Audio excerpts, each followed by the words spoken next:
మా latest videos కోసం మా ఈ తెలుగు న్యూస్ ఛానల్ సబ్స్క్రైబ్ చేసి గంట సింబల్ యాక్టివేట్ చేసుకోండి.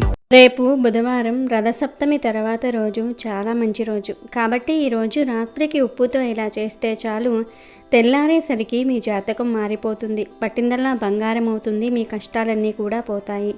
మీ జీవితం బ్రహ్మాండంగా మారిపోతుంది. రథసప్తమి మరుసటి రోజుకు కూడా ఎన్నో శక్తులు ఉంటాయి. ఎంతో పవిత్రత ఉంటుంది. ఈరోజు రాత్రి సమయంలో ఉప్పుతో ఈ చిన్న పరిహారం చేసుకోవటం వలన బిచ్చగాడైనా సరే కుబేరుడుగా మారుతాడు. ఎందుకంటే ఉప్పుకు మానవ జీవితాన్ని మార్చేసే శక్తులు ఉన్నాయి. బిచ్చగాడిని సైతం కుబేరుడిగా మార్చేసే శక్తులు ఉన్నాయి. ఆర్థికంగా బాగా కలిసొచ్చేలా చేయటంలో ఉప్పు అనేది కీలక పాత్ర పోషిస్తుంది. ఉప్పుతో ఏ పరిహారం చేసుకున్నా సరే మీ సుడి తిరిగిపోతుంది. కాబట్టి రథసప్తమి తర్వాత రోజున తప్పనిసరిగా ఈ పరిహారాన్ని చేయండి. ఈ పరిహారాన్ని చేసుకోవటం వలన మీకు ఉండే అన్ని సమస్యలు తీరిపోతాయి. అన్ని రకాల ఇబ్బందుల నుండి బయటపడగలుగుతారు. ఇంతకీ రథసప్తమి తర్వాత రోజు ఉప్పుతో ఏం చేయాలి అనే విషయాన్ని ఇప్పుడు మనం ఈ వీడియోలో వివరంగా తెలుసుకుందాము. అంతకన్నా ముందు రథసప్తమి మాఘమాసంలో వస్తుంది కనుక మాఘమాస ప్రాశస్యాన్ని తెలియజేసే పురాణ కథను విందాం. ఒకసారి కృష్ణ మహర్షి జహ్నుమునితో, ఓ మునీంద్ర, మాఘమాస వ్రత మహత్యమును తెలియజేసేదను, శ్రద్ధగా వినుము అని ఇలా చెప్పసాగాను. పూర్వము ద్వాపర యుగమున విదేహ దేశమున క్రూర అను పేరు గల శూద్ర స్త్రీ ఉండెను. ఆమె ఒక రైతు భార్య, మిక్కిలు కోపము గలది. ఆ దంపతులకు జ్ఞానియగు పుత్రుడు కలడు. అతడు దయావంతుడు, ధర్మాచరణం అంటే ఇష్టము కలవాడు. వాని భార్య పతిభక్తి కలిగినది, ఉత్తమురాలు. ఆమెకు కూడా ధర్మ కార్యక్రమాలను చేయుట అందు ఇష్టము కలదు. ఆమె బంధువులకు, దీనులకు, అతిథులకు అందరికీ యథాశక్తి సేవ చేసేది. అత్తమామలకు ఎప్పుడూ సేవ చేస్తూ ఉండేది. కానీ క్రూర మాత్రం కోడలిని తప్పు చేయకపోయినా నిందిస్తూ ఉండేది. కానీ ఆమె మాత్రం అత్తమామలు పెట్టు హింసలను భరించుచు ఓర్పుతో వినయ విధేయతలతో వారికి యథాశక్తి సేవలు చేస్తూ ఉండేది. ఒకనాడు ఇట్టి హింసను పొంది దుఃఖించుచున్న భార్యను చూసి క్రూర పుత్రుడు తన తల్లిదండ్రులతో ఇట్లనెను, నాయనా, అమ్మ, నా మాటను వినండి. నా మాట మనకు కీర్తిని కలిగిస్తుంది, ధర్మమును సాధించి పెడుతుంది. మీకు మీ కోడలిపై కోపమెందుకు? కలహమునకు కారణమేమిటి? మీ శరీరములకు బాధను కలిగించు ఈ కోపముతో మీకేమి ప్రయోజనము? సర్వ సంపదలను నశింపచేయు కలహమెందుకు? నేను గాని నా భార్య గాని మీకేమి అపకారమును చేసితిమి?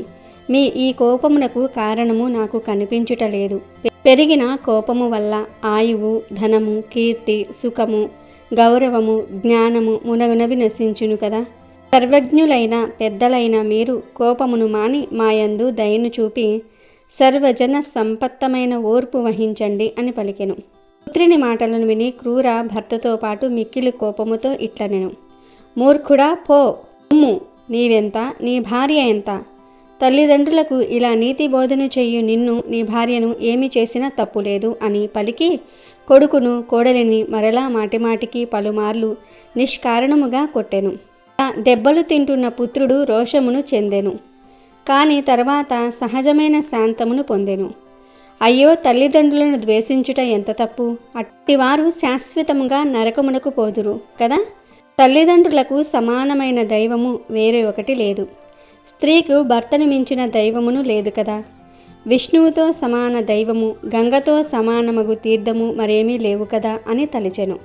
భార్యను కూడా తగు మాటలతో ఓరడించెను. ఓర్పుగా ఉండమని సమాధానపరిచెను. కోపిష్టి అయిన క్రూర మాత్రం కోడలిని కొట్టి ఒక గదిలో ఉంచి తలుపులను మూసివేసెను. ఆమె కుమారుడు ఈ అకృత్యమును చూసి తల్లిని ఏమీ అనలేక, పితృభక్తి వలన ఏమీ చేయలేక మౌనముగా బాధపడుచు ఎప్పటిలాగానే తల్లిదండ్రులకు సేవ చేస్తూ ఉన్నాడు. కోడలు ఆ గదిలో 7 రోజులు అన్నము నీరు లేక నిర్బంధంలో ఉండెను.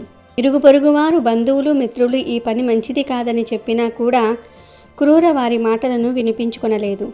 కోడలిని అలాగే నిర్బంధించి పీడించెను. 7వ దినమున కోడలు అన్నము నీరు లేకపోవటం వలన దుఃఖించి కృషించి మరణించెను. 12వ దినమున క్రూర కుమారుడు భార్యను చూడాలని తల్లికి తెలియకుండా తలుపు తెరిచి చూసెను. అక్కడ భార్య మరణించి ఉంది. మరణించిన భార్యను చూసి బాధతో అతను నిశ్చేష్టుడయ్యాడు. కొంత సమయానికి స్పృహ వచ్చి చిరకాలము దుఃఖించెను. గాలికి పడిన చెట్టు వలె దుఃఖ భారముచే నేలపై పడెను. క్రూర కోడలిని బంధించిన గది యొక్క తలుపు తెరిచి ఉండుటను గమనించి కోపించెను. కానీ అక్కడికి వెళ్ళి చూస్తే కోడలు మరణించి ఉంది. మరణించిన కోడలిని దుఃఖ వివసుడై పుత్రుణ్ణి చూసి ఆశ్చర్యముగా ఆమెకు కూడా దుఃఖము వచ్చెను. అప్పుడు ఆమె తనను తాను చేతులతో పట్టుకొనుచు చిరకాలము శోకించెను. ఆమె ఏడుపును విని అందరూ ఏమయ్యిందో అని చూడవచ్చిరి. విషయమును తెలుసుకుని క్రూరను బహువిధములుగా నిందించారు. కొందరు బంధువులు కోడలి శవమును తీసుకుని వెళ్ళి దహనము చేసిరి. క్రూర కుమారుడు దుఃఖమును భరింపలేక అక్కడ ఉండలేక గంగా తీరమును చేరెను. కొంతకాలమునకు శోకభారమున మరణించెను. క్రూర కూడా పశ్చాత్తాపను పొందెను. పుత్ర శోకమును భరించలేక చిరకాలము దుఃఖించెను. ఆమె భర్త కూడా శోకించెను. వారలా అధికముగా శోకించుట చూసి జనులందరూ కూడా విచారించితిరి. కానీ ఇప్పుడు బాధపడితే ఏం లాభం అని ఊరుకున్నారు. పుత్ర శోకమును భరింపలేక నిద్రాహారములు మానిన వారు కొంతకాలమునకు మరణించిరి.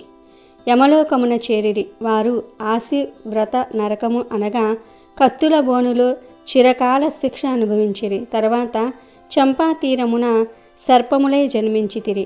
అవి చెట్టు త్వరలో నివసించారు. కొంతకాలమునకు ధీరుడు ఉపధీరుడు అను ఇద్దరు సజ్జనులు అచ్చటకు వచ్చిరి.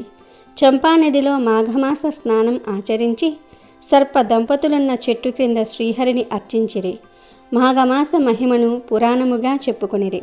సర్ప దంపతులు శ్రీహరి పూజను చూచుట వలన మాఘమాస మహిమను వినుట వలన వారి పాపములు అక్కడితో పోయినవి.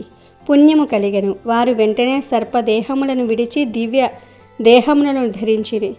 వారికై దివ్య విమానము వచ్చెను. ఆ విమానంలో వారు శ్రీహరి సాన్నిధ్యమును చేరిరి. జహ్నుముని వర్య మాఘమాస వ్రత మిట్టిదని ఎంతకాలము చెప్పినను పూర్తి కాదు. ఇంతమందియే మాఘమాస వ్రత మహిమ వలన తరించారని చెప్పుటకు వీలులేదు. ఎన్నో యుగముల నుండి ఎంతమందియో ఉత్తమ మునులు సజ్జనులు రాజులు వైశ్యులు బ్రాహ్మణులు శూద్రులు పురుషులు స్త్రీలు బాలురు పశుపక్షాదులు వారు వీరనే తేడా లేకుండా సర్వ ప్రాణులను మాఘమాస వ్రతమును ఆచరించుట వలన చూచుట వలన వినుట వలన తరించిరి. ఎట్టి పాపాత్ముడు అయినను మాఘమాస వ్రతమును ఆచరించినచో చేసిన పాపములు పోయి పుణ్యలోకములు కలుగును అనటంలో ఎటువంటి సందేహం లేదు అని వృత్న మదమహాముని జహ్నుమునికి మాఘమాస వ్రత మహిమను వివరించెను. ఇక వీడియోలోకి వస్తే ఉప్పు అనేది లక్ష్మీదేవికి ఎంతో ఇష్టమైన పదార్థం. ఉప్పు అనేది లక్ష్మీదేవి పుట్టింటి నుండి వస్తుంది కనుక ఉప్పుకు అతీత శక్తులు ఉంటాయి. ఉప్పుతో పరిహారాలు చేస్తే వితిన్ సెకండ్స్లో ఫలితం వస్తుంది. ముఖ్యంగా రథసప్తమి తర్వాత రోజున రాత్రి పడుకునే ముందు ఉప్పుతో ఒక పరిహారం చేసుకుంటే చాలు సకల శుభాలు కలుగుతాయని శాస్త్ర పండితులు చెప్తూ ఉన్నారు. అసలు ఏం చేయాలి అంటే ఏమీ లేదు. ఈరోజు రాత్రి మీరు అన్నం తినేసి పనులన్నీ కూడా పూర్తి చేసుకుని చక్కగా ఒక పిడికెడంత ఉప్పు తీసుకొని ఆ ఉప్పును ఒక గిన్నెలో కానీ గాజు బౌల్లో కానీ వేయండి. ఎందుకంటే ఉప్పుకు నెగిటివ్ ఎనర్జీని తొలగించే శక్తి ఉంది. ఉప్పు మంచిని తెస్తుంది, చెడును తొలగించేస్తుంది, ధనాన్ని ఆకర్షిస్తుంది కనుక ముందు బౌల్లో ఉప్పును వేయండి. తర్వాత ఆ ఉప్పు మీద ₹1 కాయిన్ను వేయండి. పైన 5 యాలకులు 5 లవంగాలు వేయండి. లాస్ట్లో చిటికెడు పసుపు కుంకుమలు వేయండి. ఇవన్నీ కూడా మంగళకరమైన వస్తువులు, మన జీవితాన్ని మార్చేసే వస్తువులు, ధనాన్ని ఆకర్షించే వస్తువులు కనుక వీటన్నిటిని ఉప్పు మీద వేసి తర్వాత ఈ ఉప్పు బౌల్ను ఒక్కసారి ఇల్లంతా తిప్పేసి లాస్ట్లో తీసుకుని వెళ్ళి గ్యాస్ పొయ్యికి కుడి పక్కన పెట్టి వదిలివేయండి. 2 రోజుల తర్వాత మళ్ళీ ఈ బౌల్ని తీసి దానిలోని ఉప్పును లవంగాలను యాలకులను పసుపు కుంకుమలను తీసేసి ఏదైనా ఒక పెద్ద వృక్షం మొదట్లో పడవేయండి. ₹1 బిళ్ళను మాత్రం ఎవరైనా పేదవారికి ఇచ్చేయండి. ఈ చిన్న పరిహారం చేస్తే రాత్రికి రాత్రి మీ జీవితం మారిపోతుంది, కష్టాలు పోతాయి, ధనయోగం పడుతుంది, ధనయోగం కలుగుతుంది, ఐశ్వర్య యోగంతో వద్దన్న ధనం వచ్చి పడుతుంది.